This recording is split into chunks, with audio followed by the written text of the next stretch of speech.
So we're going to get started here. I want to welcome you all and thank you all for coming today for what I think it's a little cooler outside, I was told. So thanks for weathering the cold.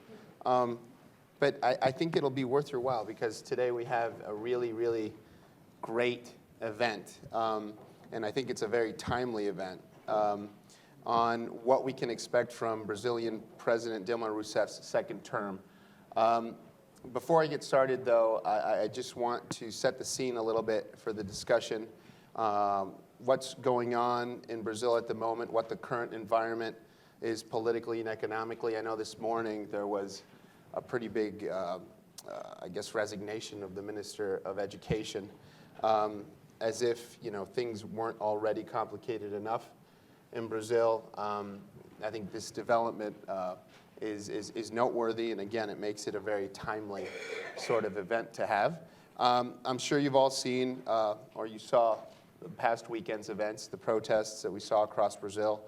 The figures of who participated or the numbers are disputed, but the range is something like from 200,000 to 1.5 million people took to the streets across the country to demand change on a series of issues.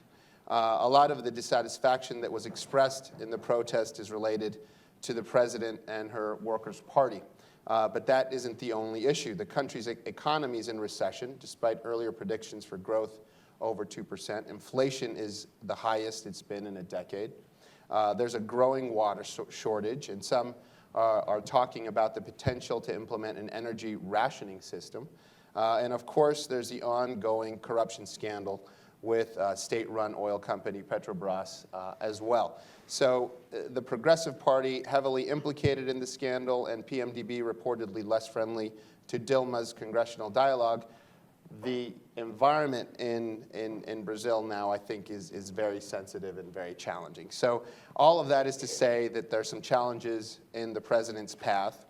The lackluster economic performance in particular creates a tricky environment for Dilma, not just domestically, but also internationally. What can it look like? What can we expect from the short term? There's been a lot of talk about the potential for Brazil to expand its foreign trade, as this means boosting the country's economy. Could this be something that could be pursued? And there's also a hope around this prospect because of visits that we've had from different members of the government. We here at CSIS were lucky to host Brazil's Secretary of Foreign Trade yesterday, and the dialogues that he had with his counterparts here in the U.S. government. So it sounds like some things are happening there. It sounds like they were able to lay the groundwork for expanding bilateral commercial ties, which I think is important. It's also important to recognize that the dialogues alone are an important gesture of the willingness to expand bilateral trade cooperation for both sides and really sort of normalize this relationship that I think has had some tension and some challenges during the past year. They have the potential to set a new tone, and this troubled, I think, bilateral relationship could be entering into a new phase. So we have to keep the broader context in mind, of course, with what's happening in Brazil. Yes, expanded trade with the U.S. has the potential to help revitalize the Brazilian economy and shift focus away from some of the problems at home, if that is what the president pursues. But the turmoil has to be taken into account. And that's why we have these two just fine. I was looking for the right adjective here, but these really just choice experts to talk about this today, to talk about if this is an opportunity to improve Brazil's economy while drawing the focus away from Brazilian domestic problems, or if the unrest is going to stop that from occurring. So to talk about this today, we have Hussein Kalut, that is a scholar and PhD candidate at Harvard University's Weatherhead Center for International Affairs. Prior to starting at Harvard, Hussein worked throughout Brazil's public administration as a senior consultant at the Ministry of Foreign Affairs, as the head of international affairs at the Supreme Court and as the Director General of the Department for International Legal Cooperation in Brazil's Office of the Prosecutor General. You have, I think, his bio, and you can see how truly gifted he is. He's co-authored publications here at CSIS. I'm really happy that he's a senior associate here, and he was able to visit us from Cambridge. We also have João Augusto de Castro Neves, whose reputation, I think, precedes him. He's head of the Latin America team at Eurasia Group. Before his current position, João worked for 10 years in political risk analysis and advisory for global markets, corporate, energy, and government clients in the U.S. and in Brazil. He's written extensively. You're likely, whenever you see things about Brazil in the major newspapers, you're likely to see his voice, his quotes, his opinions, which are valued highly and which I value especially. So I'm really happy to have both of you here. Just a reminder to all of you, we're on the record this afternoon. We're webcasting, so whenever we go to questions from the crowd, remember there are thousands and thousands of people watching you right now.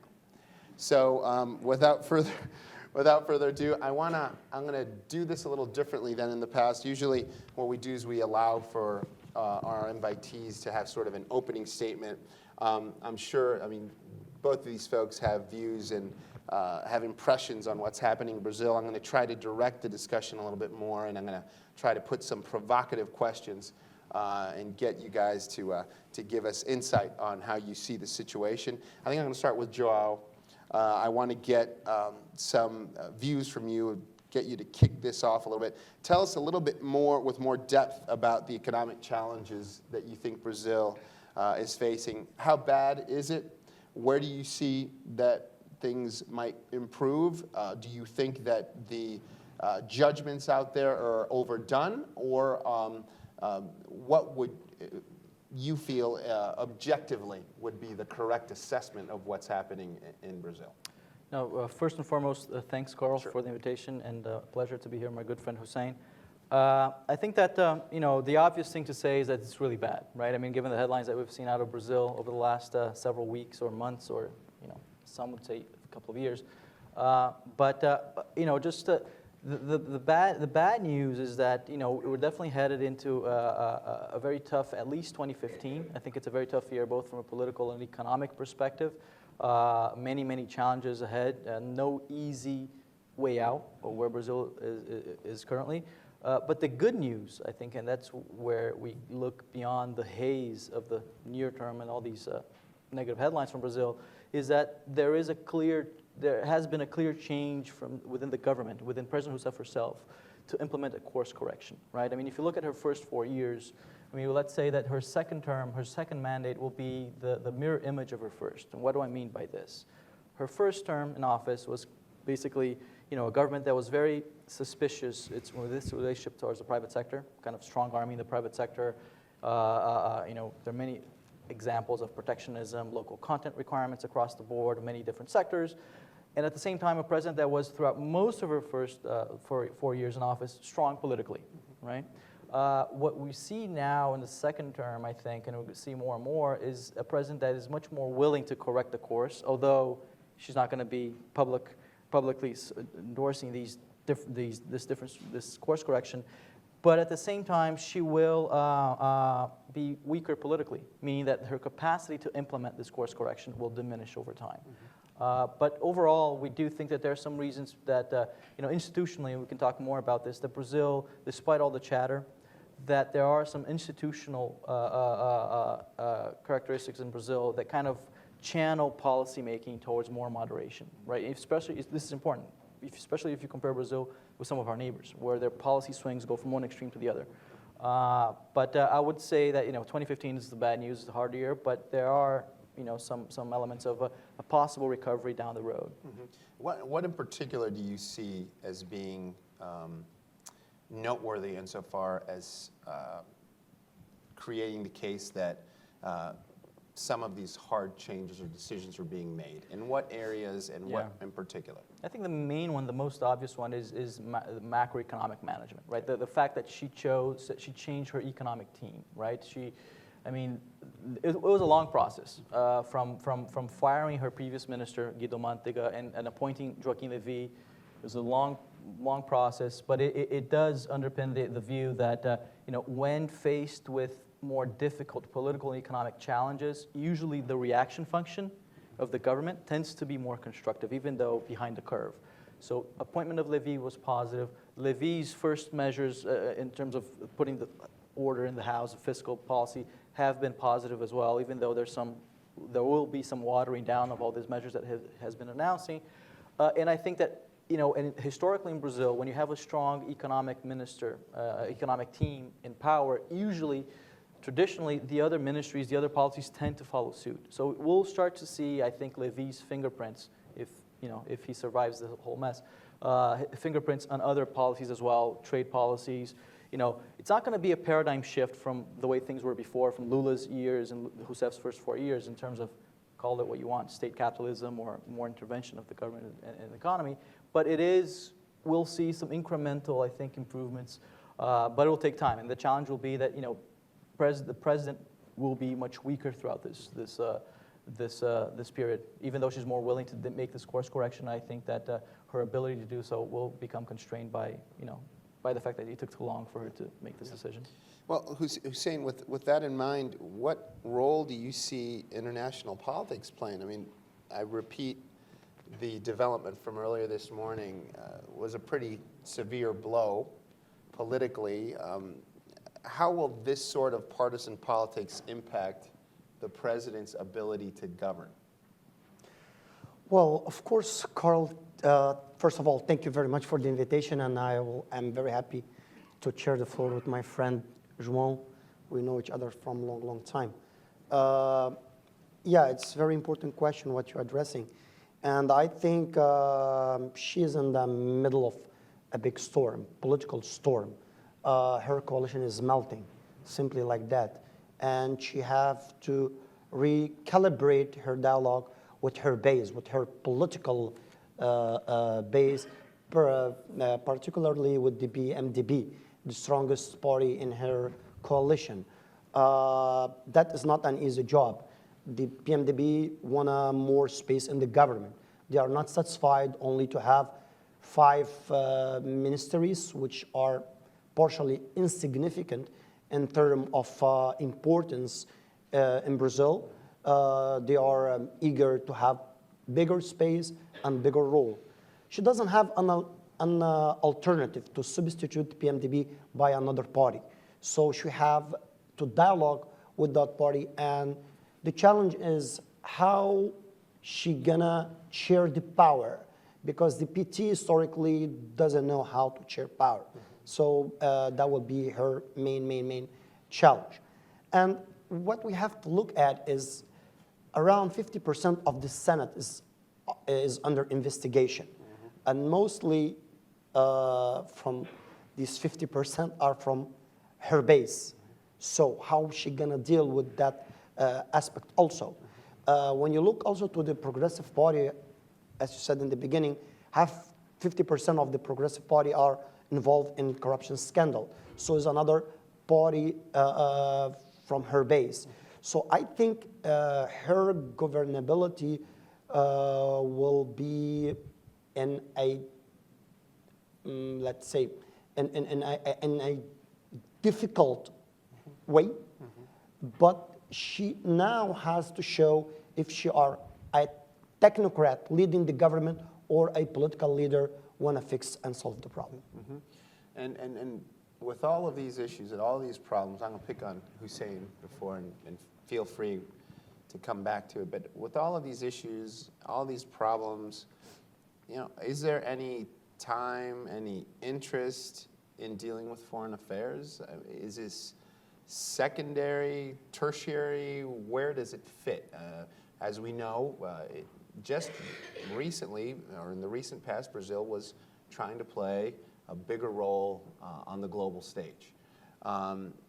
Are these aspirations, are these objectives that the Brazilian government has had in the past simply placed in the back burner because of what's happening domestically, or can we actually expect a sort of second coming of Brazil's interest in the foreign in the foreign sphere?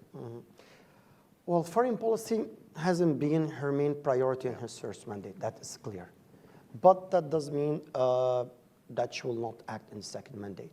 She needs to expand the Brazilian export.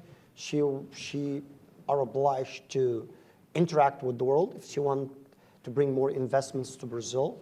She has to participate more effectively in the international order and expand Brazil relation toward Asia, toward the Middle East, and even to solve some problems in Latin America, or particularly in South America. So I think the foreign policy will still have certain dimension. I do not believe that will be like third tier in her government, but that will be a challenge. How is she going to balance the internal problems with the her desire to expand her foreign policy to different regions in the world? So I believe the trade diplomacy will be the main aspects of her second mandate, and she needs that in certain way to recover the economy internally. I agree with Hussein on the trade issue, but before, I'm skeptical to see any major overtures, I think, in foreign policy for two reasons. First, I think that there's been a lot of challenges within the foreign ministry, Itamaraty, in terms of budget, and I think that so this is a moment where the ministry, I think the new minister, Mauro Vieira, former ambassador here in the U.S., I think his main challenge now will be to kind of do some internal house cleaning in that sense and gain more leverage within the government for the ministry. And the second reason is that for a country like Brazil with limited power resources, presidential diplomacy plays a huge role, right? And I think that Lula had that, Cardoso had that. Rousseff, she doesn't have that because she doesn't, it's not, I don't think she'll change. And so that's why I don't think there was going to be major overtures. But I agree with Hussein here, which is ironic because usually presidents with second term presidents, weaker presidents, usually they resort to foreign policy to do a lot of the things that are less constrained by the domestic constraints that exist. But I think on the trade front, we may see some good news, even though incremental. I think it's part of that story that I mentioned about the course correction on macroeconomic management, that these imperatives in the economy of trying to correct the course, undo a lot of the things that have been done in the recent past in terms of policies towards the oil sector, towards the dollar that led to protectionism, et cetera, that this will put more pressure on Brazil needing to have a more proactive trade policy. In the past, the Chinese growth and commodities boom kind of concealed for long time the lack of a proactive trade policy in Brazil, right? Because of record high exports. But then suddenly China is growing less, exports, commodity prices are down. It revealed the fact that Mercosur for the last 20 years hasn't signed any free trade deal. They have actually 3 free trade deals outside of the region with Palestine Authority, Egypt, and Israel, if I'm not mistaken. So this just comes to show how, nobody was paying attention to this because China was buying everything that Brazil was doing, right? So I think that will definitely be something that will eventually change, and I already see some signs of that change now. All right, but let's drill deeper in that. What you hear the Brazilian officials talk about when they talk about trade, they talk about trade facilitation, regulatory convergence, and encouraging bilateral investment, right? But you can't really make a big impact only focusing on those things, right? You have to go a little deeper. So when you look at Brazilian trade diplomacy, what kind of expectations should we really have? And I will rehash, is it the EU free trade agreement, the Pacific Alliance in a convergence? You have free trade agreements with all the countries in South America already. Will that expand? And then Mercosur, does Mercosur move from being a customs union to a true trade regime? How do you guys look at that? Well, let's solve the problem step by step, not all together. What I see, Brazil has some clear targets, okay? We cannot play in all fronts at the same time, and you cannot make all of them as a main priority at the same time. So I think the relation with the United States and a deep approach in commercial terms is one of the key aspects of her trade diplomacy. Secondly, the expansion toward Asia, mainly China, India, Japan, and Korea. So that is the second focus. Third focus, she's going to the Middle East this year, probably in the second semester to Saudi Arabia. So that represent ultimately certain trade relations. Of course, the bilateral agreement between Mercosur and the European Union is a very good sign. So I think she has a wide range of areas and alternatives to play a international trade role, which is very good. What will be the results? We don't know, but I guess will be better than the last 4 years. I think in addition to the commodities, the price of commodities and Chinese growth, I think there are other more external factors that will influence a lot on where Brazil goes in terms of trade policy. I think that the Trans-Pacific Partnership initiative led by the US and also the transatlantic, the TTIP with the European Union, I think that if those two major initiatives, if they go forward, they could eventually relegate Brazil's two main trade priorities over the last 2-3 decades to near irrelevance, right? One, it's the WTO, right? Because if you do have a TPP and a TTIP, you have a big chunk of the world as economy negotiating at a WTO plus levels, right? And essentially Brazil has put a lot of eggs on the WTO, on the Doha round basket. And the second one is the TTIP. It overlaps too many TPs. The TTP overlaps a lot with Latin America and the Pacific Alliance front, right? And it does tend to, if it goes forward, you know, I wrote about this before, kind of it tends to recreate that Tordesillas line, you know, in the region, kind of dividing, instead of Spanish and Portuguese America, dividing more open trade countries and more protectionist countries. And it does Brazil tends to lose on multiple fronts here. So there is a big external factor there. But I mean, to your point, yes, I mean, I think that there's a third rail of Brazilian politics that you don't mention free trade, right? So you're not, but anyway, I think there's some incremental movements with the European Union particularly that may create a momentum where Brazil now is accepting, at least to put on the table, things that they weren't accepting a few years ago, like procurement and other issues. And interesting with the Brazil-US relations. Before, it used to be kind of an asymmetric relationship, right, where the U.S. was the investor in Brazil and wanting to negotiate double taxation, intellectual property, et cetera. But now, if you look at the amount of Brazilian investments in the U.S. as well, Embraer, other companies, it's rising. So Brazil is starting to see the flip side of the coin of also investing in the U.S. You know, and I think that this is a long-term process of kind of being less opposed to intellectual property issues, protection of investments, and among other, and double taxation. Right? And just to sort of close this part of what we're talking about, can you talk, or can either of you talk about some of the challenges? You touched a little bit on it, but I just want to go a little bit more on this. What are the challenges domestically that exist in Brazil when dealing with free trade? We know here, you have, and just to sort of put it out there, you have the folks that focus on market access, and then you have the folks that take advantage of free trade agreements to talk about environmental and labor standards, right? And then you have the interest groups that are aligned with those different things.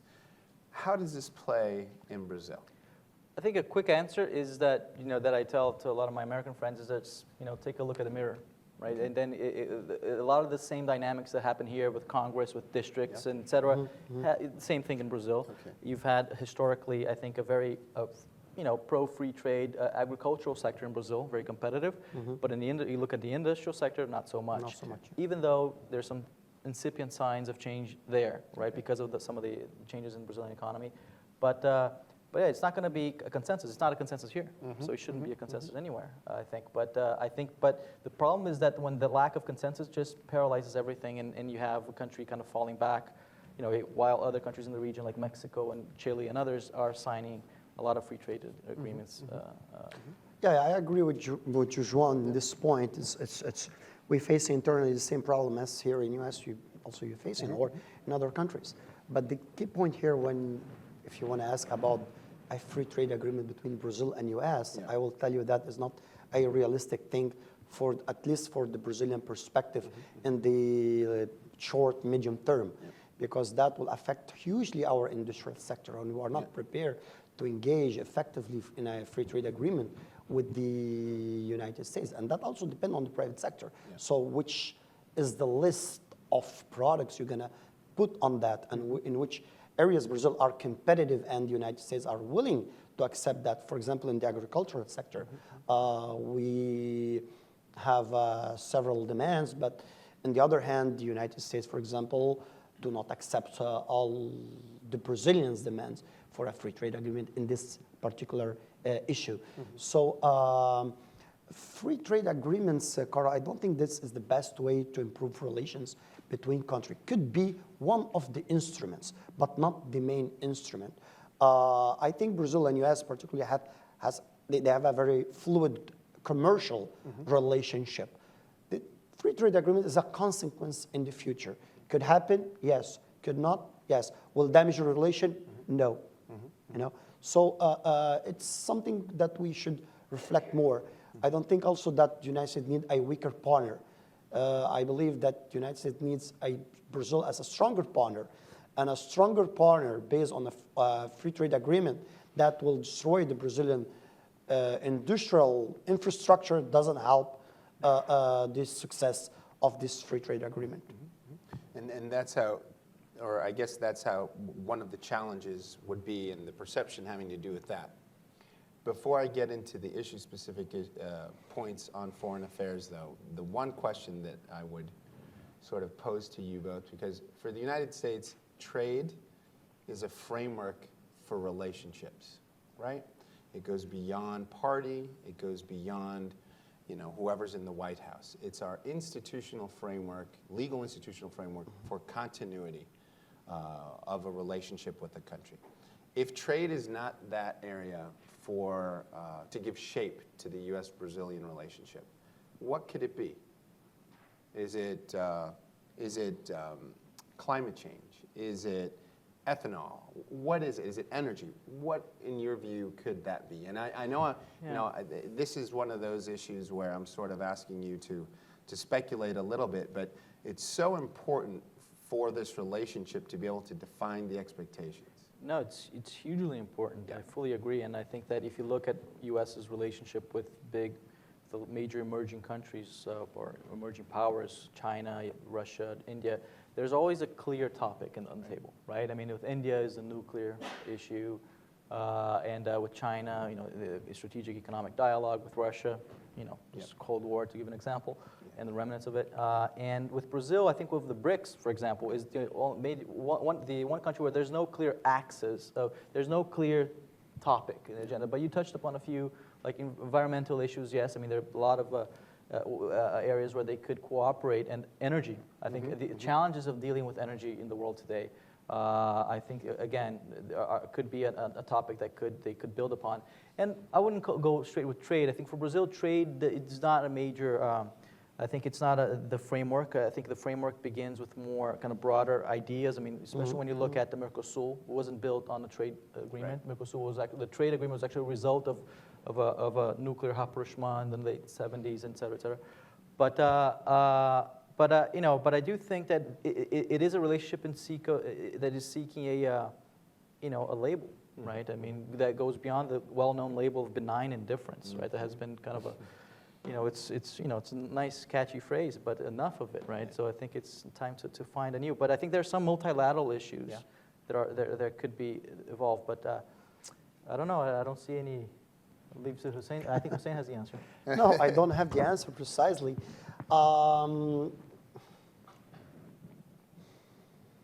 We have a lot of in common interests with the U.S. Yep. Okay. Of course, we have up and down in certain topics. For example, Brazil had acted in the last 2 decades, 3 decades in the stabilization of Latin America, and particularly in the South America in terms of democratic order and in terms of human rights affairs. So that has been a very important topic in the bilateral relation between Brazil and the United States. And if you look, for example, to the Venezuela subject today, Brazil is strongly acting in the sense to construct a dialogue or a constructive dialogue between the opposition and the government. Of course, the Brazil perspective on this topic is different than the US perspective for different reasons. But ultimately, Brazil has strong sharing point of view with the United States in some international aspects, like international governance, let's say that, innovation and technology. But of course, I do agree with João, with India and with China, you have a more clear agenda. But for one important reason, the epicenter of the international relation, it's moving toward Asia, and the United States want to play an important role to Asia. That's why makes the things a bit clear, you know. Brazil doesn't touch immediately very strategic and important or key or sensitive issue in the United States agenda, like disarmament or nuclear affairs or trade security or economic security as you have with China or with Russia. So basically, I think in this new decade, we have to find common point, strategic point between both countries. And that will be the challenge also for the Brazilian side. And let's focus on that a little bit. So you said that they are less likely to engage in these sort of high-profile issues. But that is more of a development of learning from mistakes, or is it a change of approach? And what I'm making reference here to is Brazil's attempt some years ago, Brazil with Turkey trying to broker a deal on Iran, and it didn't work out so well. Is that a function of learning from that particular situation, or is it just that they've decided to approach their performance or their role in international affairs in a different way?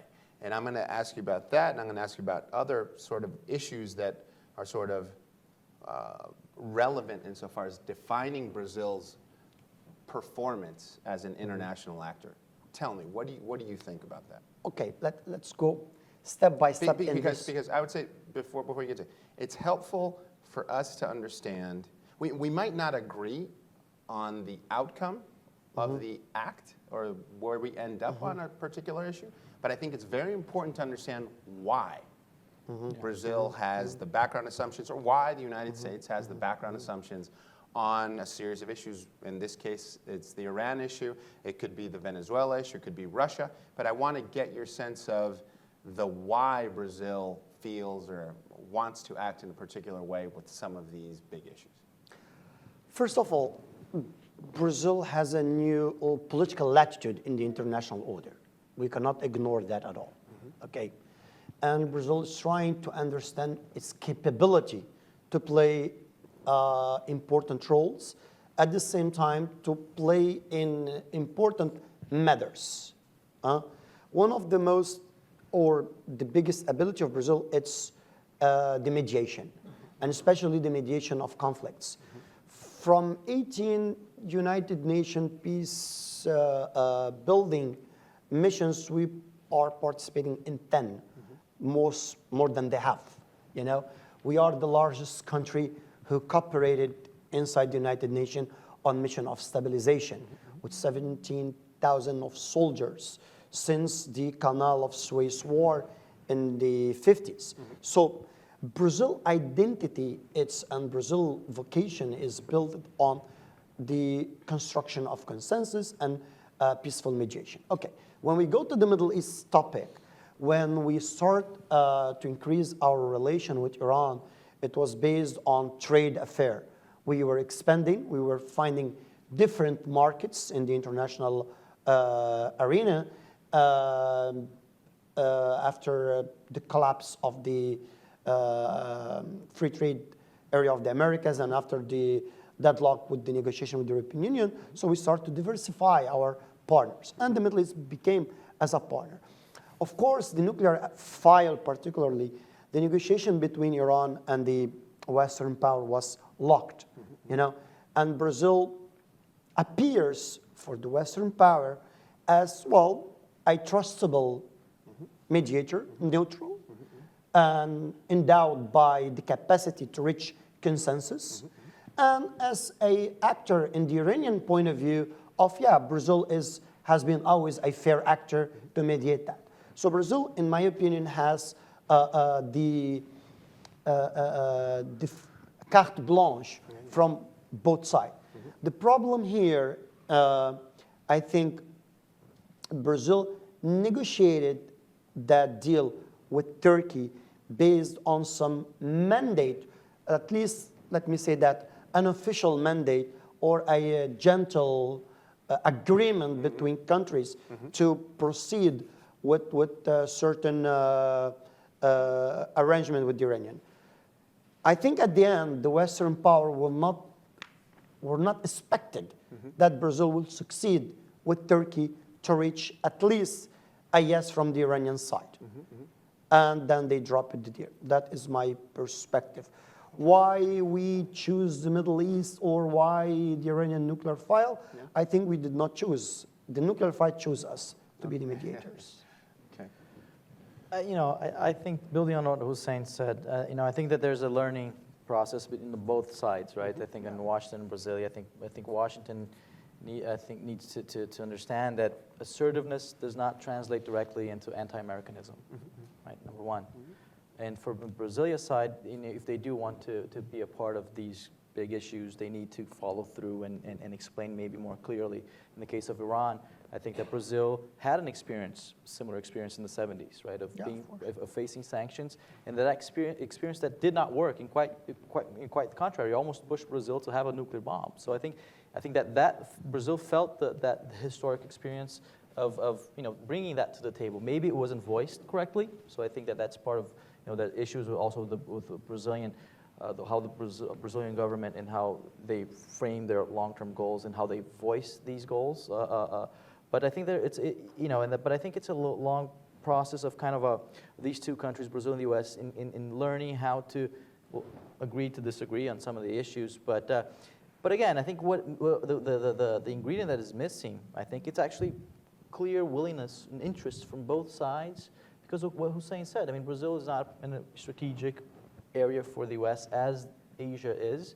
In fact, a lot of people say that not to be in the U.S.'s radar is a good thing. So that's important. That's important point to highlight. But again, let's remember here. I mean, in 1998, the same year that Brazil ratified the Non-Proliferation Treaty, India exploded nuclear artifacts. And there was a huge outcry here in the U.S. Secretary of State Madeleine Albright saying, India is the example not to follow. 6 years later, nuclear agreement between India and the U.S., and Brazil felt that by this, the U.S. is sending a sign that it's worthy for you not to follow multilateral rules that the U.S. helped establish. So, you know, I would say those are mixed messages. Okay. Right? Okay. And before I sort of open it up to folks, just want to ask you one question that I think is very timely. We're going to have the Summit of the Americas on the 10th, 11th of April, and it seems to be a very charged summit, potentially, with a block of countries that are supportive of the approach the United States is taking with Venezuela, and a group of countries that are not. I'm not going to name them. What role can Brazil play in this neighborhood to make it a more constructive summit? I mean, it's amazing that just the fact that you had here the whole overture towards Cuba, that would make this the summit of the Americas, right? And then for some reason, I don't know, 2 weeks before, you had the decision to point fingers at Venezuela. I mean, the timing was not ideal, to say the least. But I don't know, maybe there's some, someone behind the scenes orchestrating all this. But I think that, I think that the region has been going through a very a kind of rebalancing moment where Brazil and other countries in the region have kind of ignored the hemisphere, basically the OAS, for example, and kind of focusing more on the region. Brazil's neighborhood is not even Latin America anymore. They consider it's South America, right? So I think that I don't think that's necessarily bad. I think that it's not kind of new institutions against another institution, but so this is kind of just to show that the importance given by a lot of these countries that oppose, some of the U.S. overtures in the region to the hemispheric framework is diminishing, I think, right, with a few exceptions. But I don't know. I was kind of frustrated to see, when first the news came out of the kind of thawing of relationship between the U.S. and Cuba, that would mean, wow, this is a great opportunity for the U.S. to kind of, put everyone on the table in the Americas, the 35 countries in the region, to kind of come together. But then, there's always a rock, I think, in the middle, and I think this time around is Maduro, and I think that's going to be an interesting factor that will pressure Rousseff, I think, in Brazil, to make a decision, because Brazil has also a lot to lose in Venezuela as well, interests, and I think that the risk is that once again you had Honduras, Paraguay, Venezuela before, these two countries, Brazil and the U.S., always in different pages. Okay. I think. Well, not related to the OAS, I think since the last 5 decades, the U.S. made from this organization a very peripheral organization. And why this organization lost its importance for the majority of the countries. Why Brazil and others, they are more focusing on the CELAC or in the UNASUR space. So to make from the OAS an important organization, that ultimately will depend how the United States want to look to the OAS, So this is one point. Could be the Conference of the Americas, but could be one more conference with empty framework, with nonsense document, and that's it. I don't think particularly that the OAS is the right mechanism to solve or to fix the Venezuelan problem.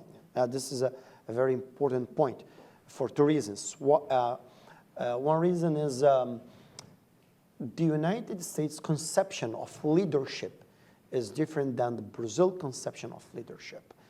Of course, the United States has a lot of resources, and leadership in the perception of the United States is more coercive, sanction, and constraining the power of the determined group. Carrots and forcing. sticks. Carrots and sticks. Yes.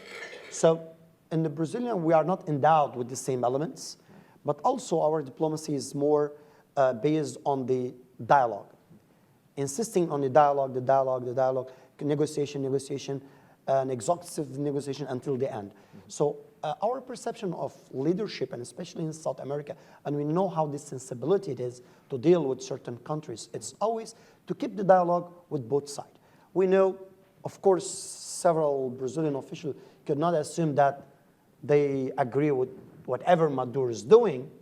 Of course, they do not agree with what Maduro is doing. But sometimes they cannot say that publicly. And what they do, they act on the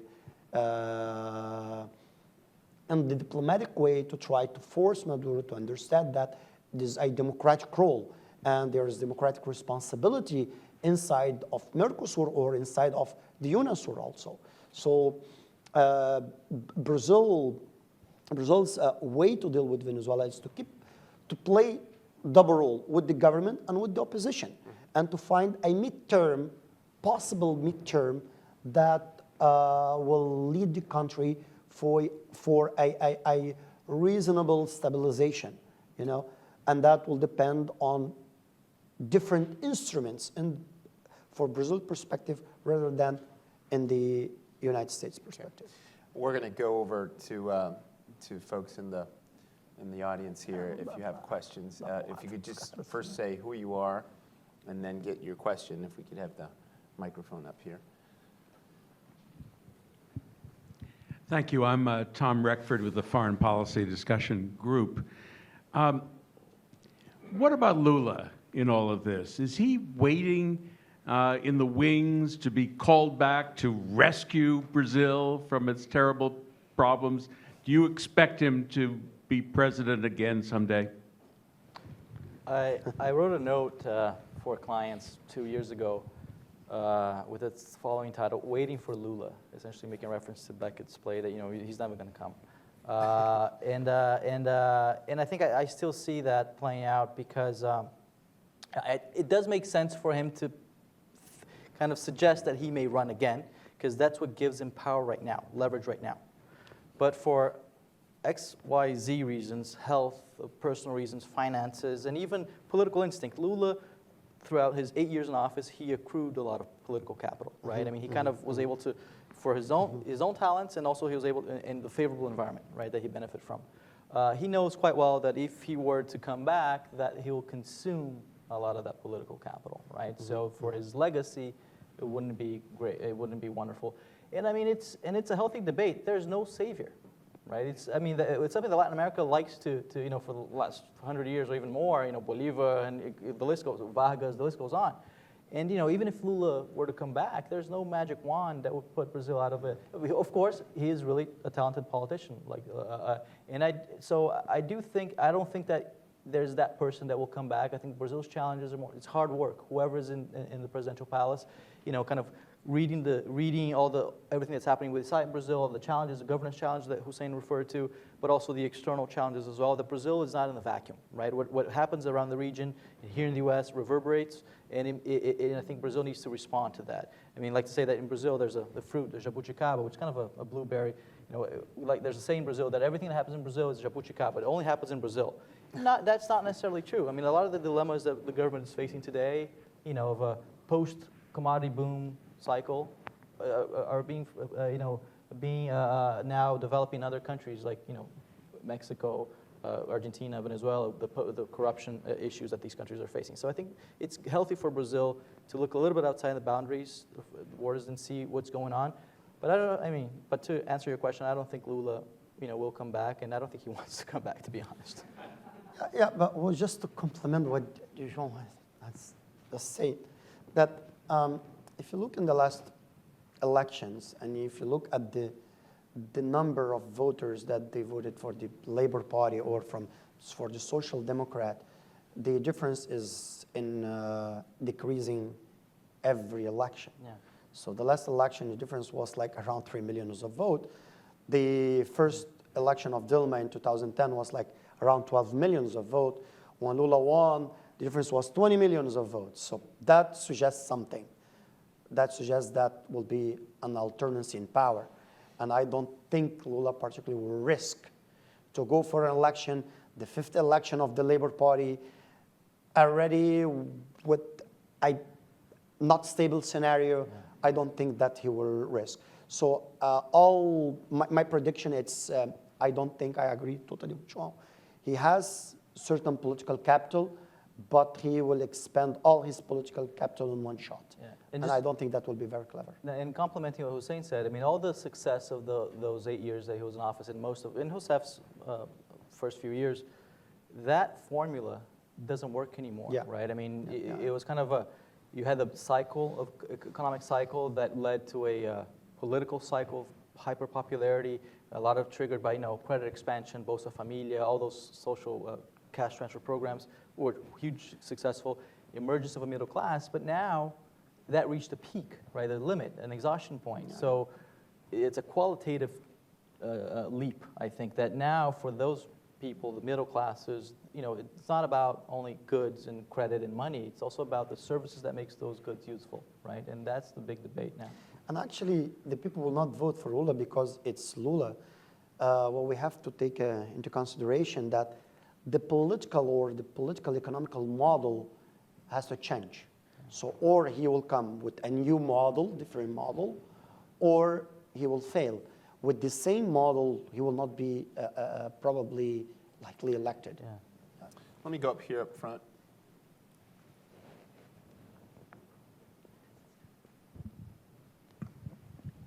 I'm Margaret Hayes, once upon a time Brasilianista, but I got diverted other issues. João, I think you just mentioned for the first time in the discussion the word corruption. And a number of the news reports are saying that the people on the streets were really protesting corruption and so forth. Can you talk a bit about what Dilma needs to do and can she do in order to address corruption, not just in Petrobras, but in government itself, in administration and so forth? And what does, if she does something, what does that do in terms of her support in Congress? Now, that's a multi-billion-dollar question, right? I do think that she understands that you need to, tackle corruption. I don't think that you could argue whether she didn't do anything about it back then, but I think she's honest, right? I think that she's probably mad as hell that she was that she maybe realized how big the scheme was and she was out of the loop and all that. But no, I think that there's no quick fix. There's no silver bullet to solve this, right? It's kind of if you look at Brazil over the last 20 years, since Collor days, it's kind of all, here we are back again to the corruption. But I think I see progress, 2 steps forward and 1 step back kind of thing. Brazil has had a lot of institutional progress. It's an independent judiciary, right? Which sets Brazil apart from other countries as well. I think that, it does have a lot of dysfunctionality in the politics, but a lot of other democracies also have the dysfunctionality, especially when it comes to campaign financing. Are you saying something? No, we're part of that group. That's one group that we're part of, at least. Not Security Council, not G7. This is at the least Brazil event. But I think that, but it's interesting that there is of course, what's the government's knee-jerk reaction when this happens? Oh, anti-corruption pact or political reform. It's always interesting to have this kind of discussion, of course, but I think for her, there's a clear path, a very concrete path, Petrobras, right? Kind of, acknowledge all the wrongdoings and however deep the hole in Petrobras really is, and then, come out of it kind of improving the corporate governance of the company, and, whoever needs to pay the price, pay that price. And I think that would be more concrete, because anything else beyond that is kind of more abstract, right?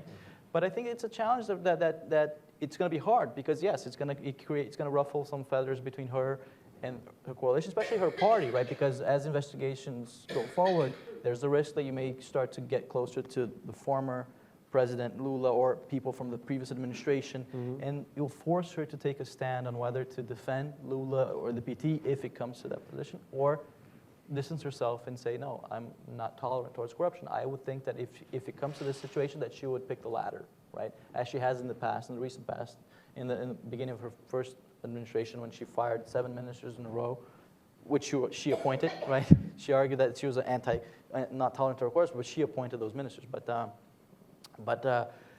I do see kind of silver linings to this story, right? I don't think that it's going to, I do think that there's some good news that will come from all this. The fact that on the Mensalão scandal, right, that you have people in jail, right? Powerful people that went to jail, actually. That's for Brazil is really a kind of very important sign. There's a lot of people going to jail now in this case. Well, just a bit comment on that. What we have to look over the protest is how the Brazilian democracy has improved in the last year. Yeah. And the protests ultimately represent the quality of the democracy and the pressure of the society for changing and pressure for a new political model. So these signs is very important. And if we look to the Petrobras case particularly, what is scaring is the number of private companies are involved, not politicians, private companies. So that is also a very revealing point, and that is the process of the modernization of the state and the improvement of the quality of democracy and governability and what else. Yeah. Let me get a microphone up here, please. Ambassador. Thanks. I'm the ambassador of Barbados, but I'm also Carioca. But you've sort of dwelt on a question that I was going to ask, but I had my hand up before. Can we talk a bit more about Petrobras specifically? Shares have gone from $50 to $5. I don't believe personally, and my background is finance, but I never believe in this too big to fail. But if there's ever a company that's too big to fail, it would be Petrobras. I mean, can you give me some comments there, please? No, I mean, you're correct. I mean, Petrobras has always been kind of a very important symbol of Brazil's, politics for the last 60 years or so. And I think it does highlight, I mean, there's the story of the excessive complacency maybe, or even arrogance of those boom years that happened in the Lula's 8 years in office, that you had essentially a lot of money channeling to Brazil, everyone. So there's no big major problems. I think the major challenge for that government was how to handle a lot of money, right? Kind of how to, in fact, a lot of there were bottlenecks from Brazil for Brazilian growth back then, because essentially the money was there. Essentially, you did not have enough people in the government to have oversight of a lot of the investment projects, et cetera. So I'm saying this, that there was a sense of abundance, I think, in the last decade, so to speak, in Brazil and other emerging markets as well. But and now that the situation has, but I think that led to a lot of incentives for corruption as well, right? I think that it led to a strengthening of these of the politicians of Lula and in Brazil and his party for a long, long time. So I think that strengthening kind of created some. Not saying that he is to blame, I mean, just a scheme around him that essentially undermined, used Petrobras as a tool for from personal embezzlement and for also for political goals as well. And what's happening in the company now, you could say that is an example of the risks of those policies of some called state capitalism, others call the national champions policies that you kind of pick the winners and losers. You selective protectionism here, there, local content, et cetera. I mean, the flip side of that coin is what we're seeing, right? I mean, by creating a reserve market in Brazil for construction companies, you're incentivizing cartel-like operations, for example, right? And I think what's going to happen now with Petrobras, there's going to be a rough road ahead. I think they're going to divest, they're going to be smaller, but the good news is that the resources are there, the reserves are there. Right, and that's important. And Petrobras does have, I mean, despite the corruption scandal, Petrobras does have a lot of expertise and technology, et cetera. But you have to play by the rules of the market. I think that's it's you can't reinvent the wheel, and that becomes clear when the winds of the global economy are less favorable, right? Because then you have that money that was flowing, making everyone happy, is not there anymore. So you start to reveal all these problems that were there. But it's not too big to, I mean, it's too big to fail in some sense, yes. But I mean, if you look at the size that it is now, I think it has failed to a great extent, right? If share prices are now where they were maybe, 20 years ago. So all the pre-salt news and all the changes that came, if you look at the graph, a recent graph that came out in the press, I mean, look, it's amazing how, it lost all that, all that the money that they got over the last 10 years. I mean, just poof, poof like that. Let me, we have a little bit of time. 2 more questions I think you want to go. We're going to stop. The gentleman here with the glasses. Oh boy, 3 questions, and then we're going to stop. And then we're going to go. Hello, I'm Won-ho Kim, visiting Johns Hopkins Science from Korea. You have discussed a little bit about what I would call Brazil's, or particularly Lula government's, high-profile approach to international affairs, such as Iran question. My question is, what do you think as the domestic legacy of that kind of high-profile approach to international affairs? Did it serve for example, the public's awareness of international affairs, or did it backfire? For what did it serve domestically, domestic legacy? Thank you. Okay, let me go with Barbara. Thanks. Barbara Kochwar from the Peterson Institute. I wonder if you could talk a little bit about the implications of fiscal tightening and the external economic headwinds for industrial policy in Brazil. And the gentleman in the back, and I think that's it. Alejandro Sanchez from the Council on Hemispheric Affairs. 2 quick questions. What do you think is going to be Dilma's relationship with the military for a second term? Will the military continue to have a blank check to buy whatever equipment it wants, either whether it is Swedish warplanes, a nuclear-powered submarine from France, or a brand new carrier that they're trying to fix again? My second question would be about BRICS. That was supposed to be Dilma's pet project. They just had the summit over in Fortaleza last year where they finally agreed on the development bank. Do you think that President Dilma is going to maintain her interest in that particular initiative? Thank you. Okay, so let's go with the international stuff with the military and with the BRICS with Hussein, and then we're going to come back to you, and I guess the domestic importance of foreign affairs for Hussein, and then we'll come back to you with implications of the fiscal situation in the industrial question. Yeah. Well, about the impact of international politics or international affairs in the domestic things, I think it's really important when we talk about public diplomacy. Of course, Brazil, the Brazilian citizens today, they look more carefully about Brazil foreign policy, about Brazil's steps. That's why we are more critique internally about Dilma's foreign policy, for example, towards certain areas. So, of course, we have more qualified society, more educated society, and more capable society to understand Brazil's move in terms of international politics. What that brings in terms of positive effects? Well, when we look at the activism of Lula's government or his diplomacy activists, that brought a lot of investments to Brazil, and that reflect directly in the dynamic of the internal economy. Or when Brazil expanded its trades to Middle Eastern area, Africa, or Asia, you will see some people, some very small companies in the northeast of Brazil, they will never had access or they never imagined to export their very smally good things to abroad. Yeah, effectively, I think foreign policy has an impact on internal domestic affairs. About the BRICS importance, I do definitely believe that the BRICS and the National New Bank of Development, it's a key priority for Dilma in terms of foreign policy, and that is not Dilma's project, that is Brazil foreign policy, states projects, you know.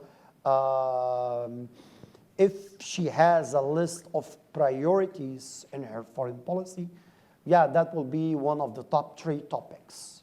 Yeah. About the military, I didn't get that point. Future arms sales, yeah. Yeah. Well, in those topics, Brazil is effectively improving its production of armament industries. But our perception in this market is different than the great power perception. And I frankly speaking, I don't know how she will really look, or her government look to that subject in the near future. Implications of fiscal policy and their impact on the industrial sector. I think part of it, the question about the defense sector, also there's a related part to it. I think that in an environment of fiscal constraint, I think that a lot of the projects that were, Brazil wanted to buy, or build, military weapons and nuclear propulsion submarines with France, et cetera, a lot of those projects will be postponed, right, given the fiscal constraints, number one.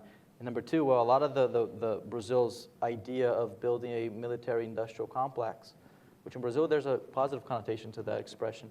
Given a lot of the major Brazilian players in this project were the construction companies, the same construction companies who were involved in the Petrobras scandal, and many of them will not survive.